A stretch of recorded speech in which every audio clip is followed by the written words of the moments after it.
ایک بار ایک فقیر چند غیر مسلموں کے پاس گیا بھیک مانگنے کے لیے. ان لوگوں کے بالکل سامنے مولا علی شیر خدا کرم اللہ تعالی وجہ الکریم بھی جلوہ فرما تھے. وہ لوگ جانتے تھے کہ ان کے پاس بظاہر مال و دولت کم ہوتا ہے.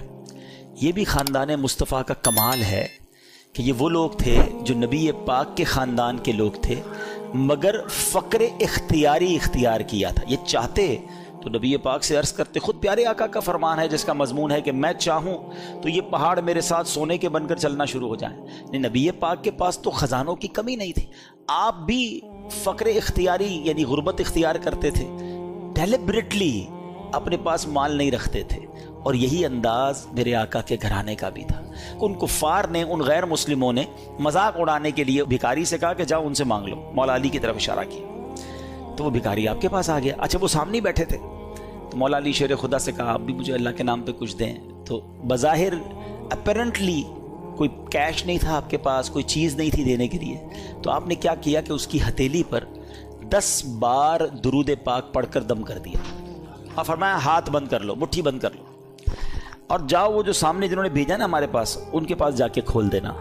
اچھا وہ دوبارہ ہنسنے لگے کہ کچھ بھی نہیں دیا، پھونک مار دی اور کہا مٹھی بند کر لو. اب جب وہ فقیر سامنے جا کر اپنی مٹھی کھولتا ہے تو اس مٹھی میں سونے کی اشرفی ہوتی ہے جس کو دینار کہا جاتا ہے. اب جب یہ کرامت دیکھی تو کئی لوگ اس میں کلمہ پڑھ کر مسلمان ہو گئے. تو یہاں جو ہے درود پاک کی فضیلت بھی پتہ چل رہی ہے اور پڑھنے والے کی فضیلت بھی پتہ چل رہی ہے کہ اللہ کریم نے اپنے نیک بندوں کو کیسے کمالات سے نوازا.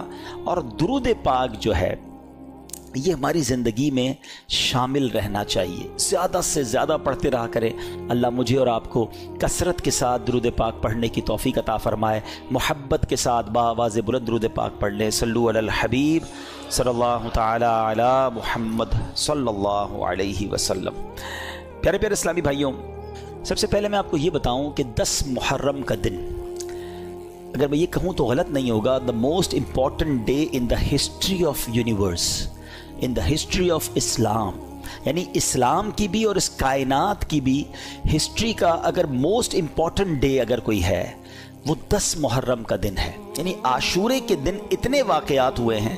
آپ قرآن پاک کا مطالعہ کریں، آپ انبیاء کی ہسٹری پڑھیں تو بہت سارے وہ واقعات جو شاید اس پوری دنیا کے لیے ٹرننگ پوائنٹ تھے، مگر وہ واقعات کس دن اللہ تبارک و تعالیٰ کی رضا سے ہوئے؟ وہ 10 محرم کا دن تھا. فار ایگزامپل حضرت آدم علیہ السلام کی جو ولادت ہوئی، وہ یعنی جو پیدائش کی گئی، آپ کو بنایا گیا، تخلیق کی گئی، یہ 10 محرم کا دن تھا. اٹ مینز جہاں سے ہیومینٹی اسٹارٹ ہوتی ہے. ہم آدمی کیوں ہیں؟ حضرت آدم کی اولاد سے ہیں، تو حضرت آدم کو ہی 10 محرم کو بنایا گیا. اسٹارٹ آف آپ یہ کہہ سکتے ہیں کہ انسانیت کی جو ابتدا ہو رہی ہے، تخلیق آدم جو ہوتی ہے وہ 10 محرم کو ہوتی ہے. پھر آپ کو جنت میں جو داخل کیا گیا وہ بھی 10 محرم ہی کا دن تھا.